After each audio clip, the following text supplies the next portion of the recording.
I've spent years launching hardware products for big FAANG companies. I won't tell you guys which one. But my dream is to design and sell my own inventions.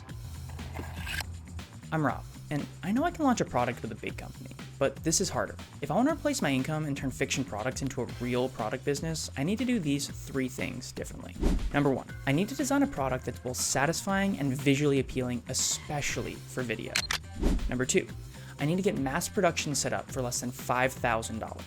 And number 3, I need to hit $100,000 in revenue within 1 year of launching the product. In order to achieve these 3 things, I'm going to share my design process through short-form content. This will help me figure out if people are even interested in what I'm making. If people are interested, then the product will need to be profitable enough to allow me to invest in inventory and my future products. And I need to hit my revenue goal in 12 months so I can call this a real business before I go all in, but I'll show more on the numbers later. Well, every good product starts with a problem, and I have 2. The first is that I hate taking pills. Taking pills sucks. Partly because I have to swallow a handful of these every day, but also because the only option for bringing them when I travel are these cheap and ugly pill trays that keep opening in my bag. The second problem is that I need to make a product business to replace my full-time job in the next 12 months because we're moving from here to here. And if I can't, then I need to get a new job. The only thing standing in my way is that I haven't sold any products yet. So let's do that. Now, I need to get a working prototype done in the next 3 months if I want any hope of hitting my revenue target. The product goal is to design a pill organizer I actually like using. Well, I found this design from a guy named Ray Perkins, and it had this really satisfying feel. He used a 3D printer to optimize the friction between the inner and outer threads of an oversized screw. Well, the design was super cool, but not super useful because you couldn't really put anything in it without it falling out. So, like any good product designer, I jumped into CAD and started making prototypes way before I should have. And the first few iterations were mostly to see if I could make a version that was more functional but still had a satisfying feel to it. I needed it to open faster and find a better way of separating the pills, which was turning out to be way harder than I expected. I wanted to test out other functionalities like splitting the threads in half, double-sided thread, maybe I could make a pocket and have these things stay in. But after like 10 prototypes and a lot of your guys' input, I found the best path forward was to cut away a portion of the threads and add these sliding inserts. So basically slice off part of the threads and keep them as an opening. Have it be like an open and a closed door mechanism. Threads still work. The thought is that the modular design will give me flexibility to change the inserts if I need to update the sizes or capacity later on, and if I print it all in place or glue them, then it's just impossible to update in the future. I could change left-handed or right-handed. Side note, I designed this whole product with 4 slots in mind because I typically go to the gym 4 days a week, and the benefit of building in public with the short-form videos is that I realized way more people want a 7-day version, even if you couldn't hold as many pills. So that's definitely a huge benefit to putting your stuff out there before it's done. Now, the question is, how am I gonna keep the inserts closed?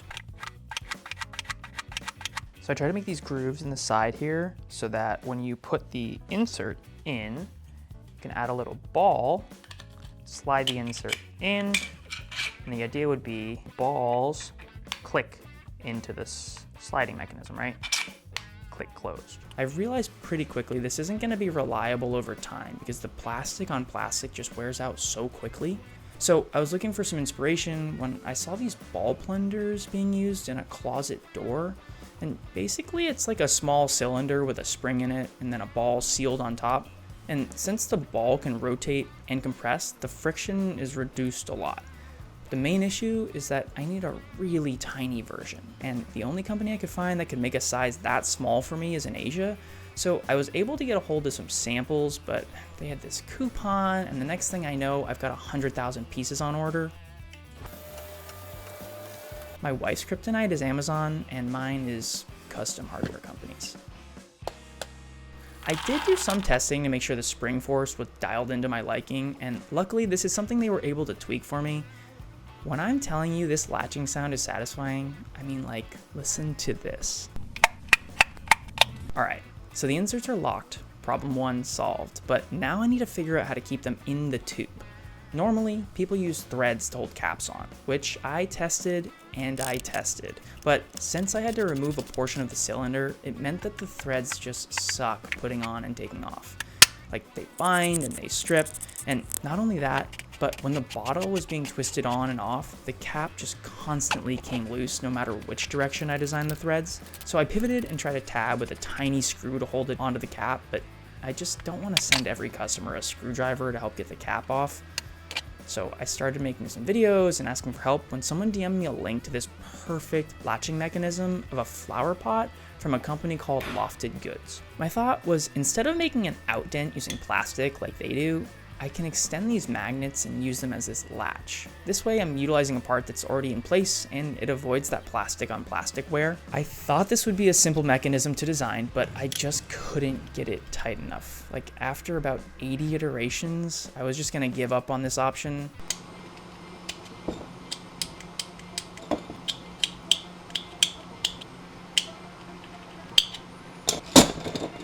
And then one of the test parts finally fit. A mechanism that holds the cap tight and still gives me the ability to swap inserts in the future. Oh God, we did it. And there we have it, the entire pill assembly. But we still have one big problem left to solve, which is keeping this thing from falling out.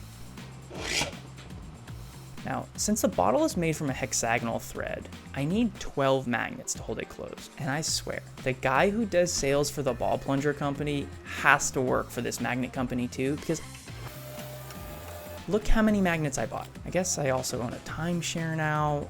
I don't know. So far, this $5,000 production budget is not looking good. Anyways, I debated inlaying the magnets during the printing process, but found the metal on metal snapping feel compared to that plastic covering made a huge difference in how it felt to close.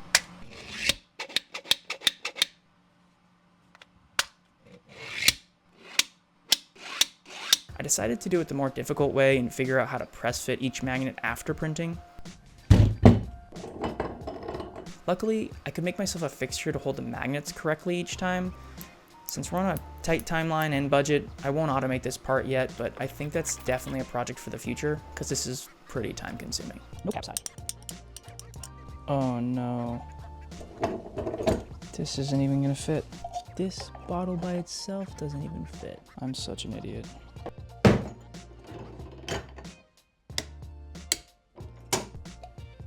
Oh yeah. I spent quite a bit of time cleaning up the design and testing different diameters and textured surfaces, radius versus chamfers. So I tried printing this out of metal just to see, because I was like, dude, if you could do this out of metal, that could theoretically be kind of sick. It doesn't work because it's just so gritty. But listen to this. Also, this thing is like 15 pounds. There's gotta be people like me that would want this thing out of metal, but maybe not this product, maybe the next product. I landed on this final prototype.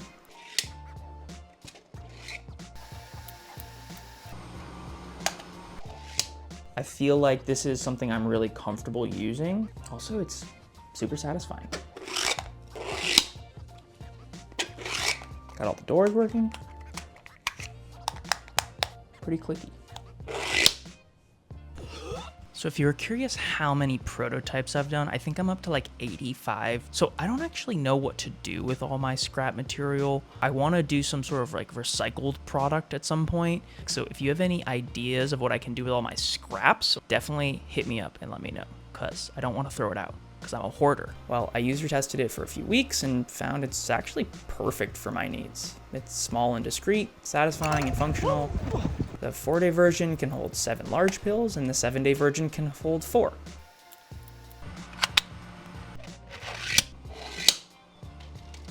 Overall, I think it is a little bit loud, but honestly, I kind of like it. It's really like snappy feeling.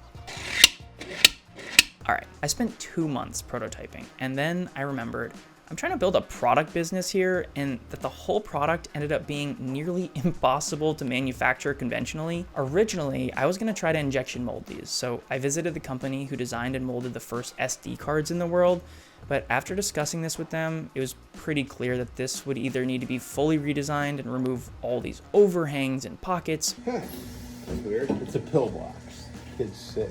I want it as complex as we can make it, right? Yeah. Yeah. Wow. Got a good feel. Or I would need to do some insanely expensive custom tooling to make this work as is. Like $50,000 expensive. Well, after doing some calculations, I found that's just not gonna fit in the $5,000 budget we have. So I had to take a step back, remind myself this product is a proof of concept, and someday I'll invest capital in this type of tooling, but for today, we need to see what other options are out there. Now, typically 3D printing is reserved for rapid prototyping and engineering samples, but the further I've gone down this rabbit hole, the more I realize that the modern day print quality I've been getting basically matches injection molded parts, if I design it correctly. Unfortunately, this was definitely not the case when I started testing outsourced vendors. At first, I tried one of these massive print farms out there, and many of you guys might have seen the video I posted on this experience. Suffice to say, this definitely made me lose some hope in mass production 3D printing. I mean, insane that someone would ship this. Like, the parts came together and they literally shipped it like this because it wouldn't fit together. And I was like, if it didn't go in, like, what did you think I was gonna do with it if you couldn't put it together? Anyways, someone else's business, not mine. Instead, I went a different route and started testing smaller mom and pop shops that were willing to partner with me and gave a few a try. I found resin print shops said they could match injection molded part qualities, but once I got samples, I realized like the heat from the resin printers just can't hold that thin layer of the inserts flat. Also, the outer texture is too gritty to the point that the threads don't even close all the way. I had never really thought about resin. I did get a lot of comments of people saying like you should try SLS resin printing, which I've never done myself. Honestly, the quality is super nice of like the outside. It's these inserts, like they're just so droopy. And I think that's because of the heat, I'm guessing. It's kind of like nails on a chalkboard. I don't know. Another dead end. Then I tried vendors who had the exact same printer setup as me.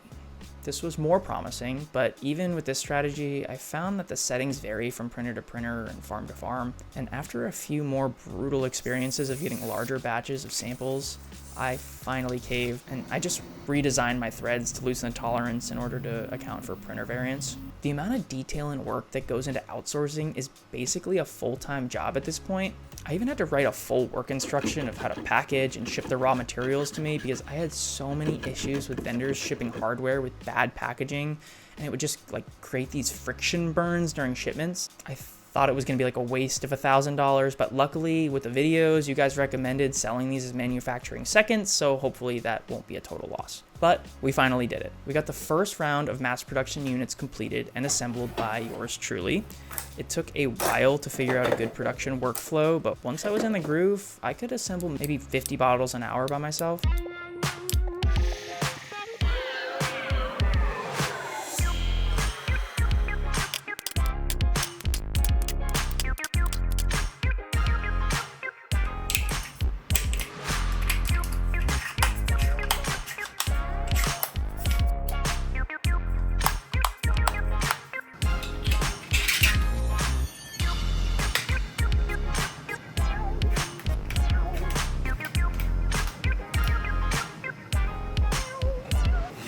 But what is a twisting pill bottle if the unboxing experience isn't on par with a company like Oreo?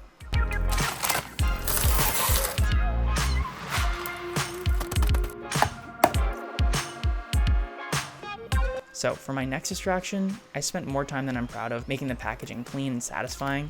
Figured that if I ordered an over-engineered pill bottle for myself and was so meticulously designed, but the packaging was just like a random box, it just feels like it would take away from the care that actually went into the product design. I started with an off-the-shelf tube, but landed on a custom-ordered recyclable tube, which basically is indestructible.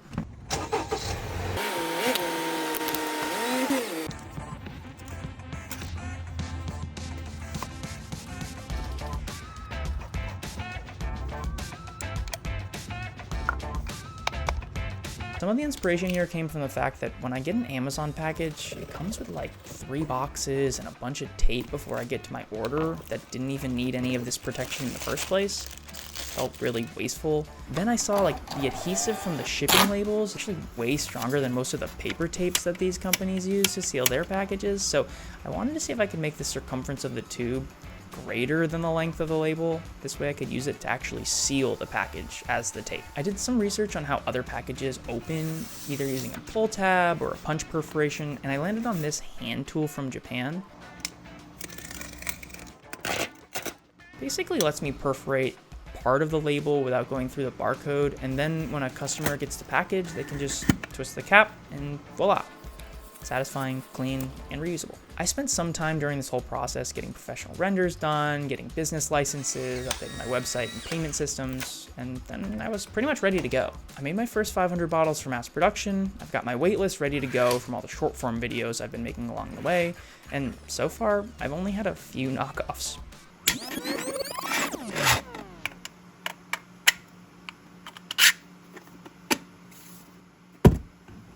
That's pretty good. I tried documenting every major design and business hurdle to get up to this point. I was getting thousands of people signing up for the waitlist, which was so cool because this was really like a proof of concept for me. It's definitely giving me the confidence that people seem to be interested in a lot of the same product design details as I am. I even had a few big companies reach out who were interested in partnering or collaborating on custom versions, which I never even thought as a possible revenue stream. Kind of like this bottle is my merch for people who want to support my business journey. Just so cool. Now the moment you've all been waiting for. It's been 6 months since I've started the project. I've been selling for about 3 months and creating content the entire time. So far, I've spent like $14,000 getting the business started. This includes printers, software, hardware. It is way more than the $5,000 target. But my thought was that I just don't want to do this halfway. I'd rather just invest more upfront, give this a better likelihood of success long term, kind of put my money where my mouth is. As for the content, I've gained over 100,000 followers total across platforms, which kind of gives me a lot of hope for the future of my business. I had this hypothesis that making short form videos about the business and product as I go is something I would watch and follow. That's part of my strategy and it's paying off so far. Third and final goal was $100,000 in revenue within the first year. At the time of this recording, we just hit $87,000, which doesn't meet my goal, but I haven't started advertising or any other marketing, and I'm still working through a couple big corporate collabs. I do plan on making a 12-month update to see if we can hit our revenue goals and if we can go all in on this product business. So if you have any questions you want me to answer, comment below. Now, check out my next product.